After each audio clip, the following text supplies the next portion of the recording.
या कार्यक्रमाचे प्रस्तुत करते ग्रीन हार्वेस्ट. ग्रीन हार्वेस्ट नैसर्गिक पेंडीयुक्त खत, नेचर केअरची युक्ती, रासायनिक खतांपासून मुक्ती. Green harvest. मान्सून महाराष्ट्रात प्रगती का करत नाहीये आणि पुढचे 2 ते 3 दिवस महाराष्ट्रात कशा प्रकारचं वातावरण असणार आहे, पाऊस पडणार आहे की नाही, हा सगळा अंदाज आपण समजून घेणार आहोत आजच्या वेदर रिपोर्टमध्ये. नमस्कार, मी देवयानी आणि तुम्ही बघताय मुंबईत. आता साऊथ वेस्ट मान्सून, नैऋत्य मान्सून जो आहे तो नक्की कुठपर्यंत आलेला आहे ते आपण बघणार आहोत. तर इतके दिवस आपण बघतोय की दक्षिणेत आपल्याला साऊथ वेस्ट मान्सून, नैऋत्य मान्सून हा स्ट्रॉंग होता, हे आपल्याला दिसतच होतं. तिथे बऱ्यापैकी पाऊस जो आहे तो सुद्धा कोसळतोय, म्हणजे तो सरासरीपेक्षा जरी कमी असला तरी तिथे किमान पाऊस पडलेला आहे. मात्र आता आपण जर बघितलं तर महाराष्ट्रात कोकणातला जो भाग आहे, म्हणजे तळ कोकणातला जो भाग आहे तो आणि गोवा हा भाग सोडला तर आता मान्सून पुढे सरकायचं नाव घेत नाहीये. आणि कुठे पुढे सरकलेला आहे तर आंध्र प्रदेश, तेलंगणा, झारखंड, बिहार आणि पश्चिम बंगाल, म्हणजे हा इथला जो भाग आहे इथे आपल्याला बघायला मिळतोय. आणि आंध्र प्रदेशातल्या काही भागामध्ये साऊथ वेस्ट मान्सून जो आहे तो पुढे सरकलेला आहे. त्याच्यानंतर आपण जर बघितलं तर महाराष्ट्रात मात्र त्याची प्रगती आपल्याला होताना बघायला मिळत नाहीये. 15 ते 20 जून पर्यंत साऊथ वेस्ट मान्सून, नैऋत्य मान्सून हा संपूर्ण महाराष्ट्राला व्यापून टाकेल असा अंदाज वाटत असताना आता मात्र त्याचा पुढे सरकण्याचा मान्सून जो आहे ते नावच घेत नाहीये. आणि हे आता आपल्याला याच्यातनं चित्र जे आहे ते आपल्याला आता स्पष्ट झालेलं आहे. कारण 15 तारीख उजाडलेली आहे आणि अजून सुद्धा मान्सून जो आहे तो आपल्याला कोकणापर्यंतच मर्यादित राहिलेला, तिथेच थांबलेला आपल्याला बघायला मिळतोय. आता हे का घडतंय ते आपण थोडक्यात समजून घेऊया सॅटेलाइट इमेजमधनं.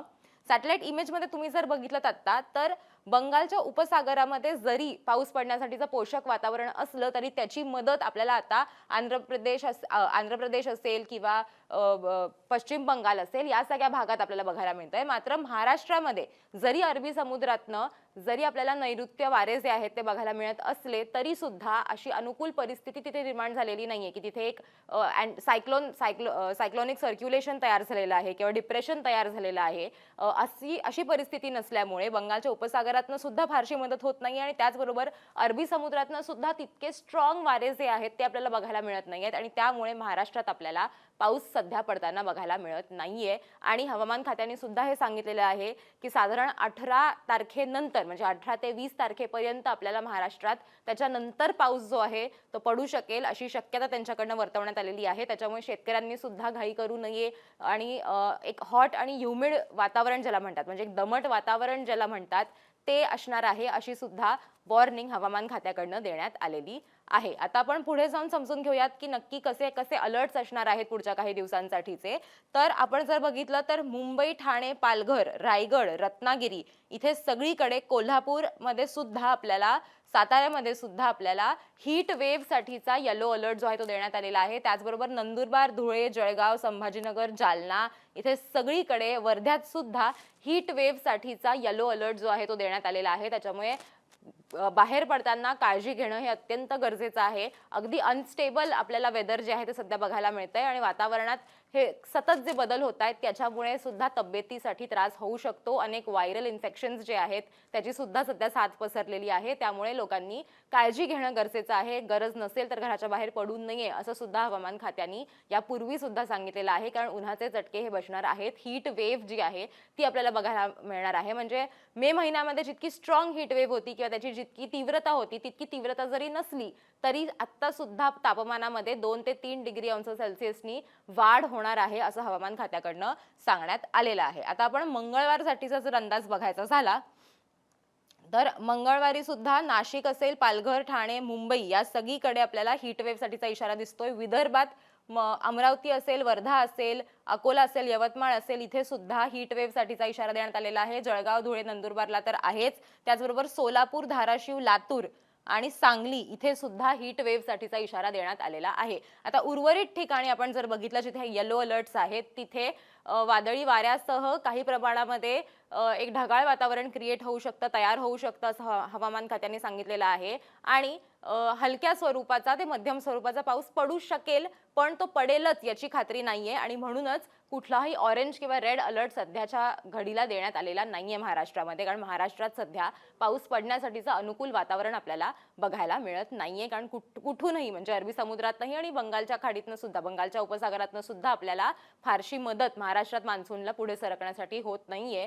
असं चित्र सध्या तरी स्पष्ट झालेलं आहे. त्याच्यानंतर आपण बुधवारचा जर अलर्ट बघायचा झाला तर बुधवारी सुद्धा नाशिक, पालघर इथे हीट वेव्ह साठीचा अलर्ट जो आहे तो देण्यात आलेला आहे. संभाजीनगर, जालना, परभणी, हिंगोली, नांदेड, यवतमाळ, अमरावती आणि अकोला इथे सुद्धा आणि उत्तर महाराष्ट्र जळगाव आणि धुळे इथे सुद्धा हीट वेव्ह साठीचा इशारा बुधवारसाठी सुद्धा देण्यात आलेला आहे. त्याच्यामुळे या आठवड्यामध्ये पुढचे 2 ते 3 दिवस अनेक ठिकाणी आपल्याला तापमानात वाढ होताना बघायला मिळणार आहे. आणि जिथे जिथे त्यांनी थंडरस्टॉर्मची साईन दिलेली आहे तिथे तिथे वादळी वारा पडू शकतो. आणि त्याचबरोबर स्कॅटर्ड रेनफॉल, आयसोलेटेड आणि स्कॅटर्ड रेनफॉल असं त्यांनी म्हटलेलं आहे की या भागामध्ये होऊ शकतो जिथे जिथे येलो अलर्ट आहे.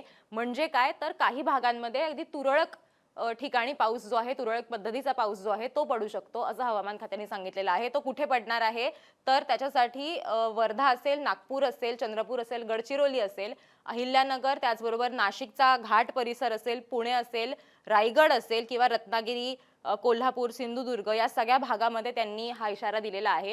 इथे सुद्धा पाऊस पडण्याची शक्यता आहे, अगदी तुरळक स्वरूपाचा. आणि तोही पाऊस का पडणार आहे तर ज्या वेळेला तापमानात वाढ होते त्यानंतर ढग जे आहेत ते एका प्रकारे तयार होतात, कारण गरम हवा जी आहे ती वेगाने कायम वर सरकते, त्यानंतर ढग दाटून येतात आणि मग पाऊस पडत असतो. पण ती जमीन तितक्याच पटकन थंड होते आणि मग पुन्हा एकदा तापमान वाढत असतं. त्याच्यामुळे हा मान्सूनचा पाऊस नाहीये तर हा ज्याला आपण मान्सून पूर्व पाऊस म्हणतो किंवा अवकाळी म्हणतो तशा स्वरूपाचा हा पाऊस असू शकतो. पण तोही अगदी तुरळक प्रमाणात असणार आहे. त्याच्यामुळे लोकांना पुढचे काही दिवस अजूनही उन्हाचा त्रास होणार आहे, होऊ शकतो असं सुद्धा हवामान खात्याने सांगितलेलं आहे किंवा अंदाज जो आहे तोही त्यांच्याकडनं वर्तवण्यात आलेला आहे. सो हा होता पुढच्या 2 ते 3 दिवसांचा अंदाज. अजून महाराष्ट्राला पावसासाठी प्रतीक्षा करावी लागणार आहे अशी चिन्ह सध्या तरी दिसतायत. तुम्हाला काय वाटतं, तुमच्या जिल्ह्यात काय परिस्थिती आहे ते आम्हाला कमेंट करून नक्की सांगा. आणि असेच सगळेच व्हिडिओज बघण्यासाठी मुंबई तकला सबस्क्राईब करायला विसरू नका.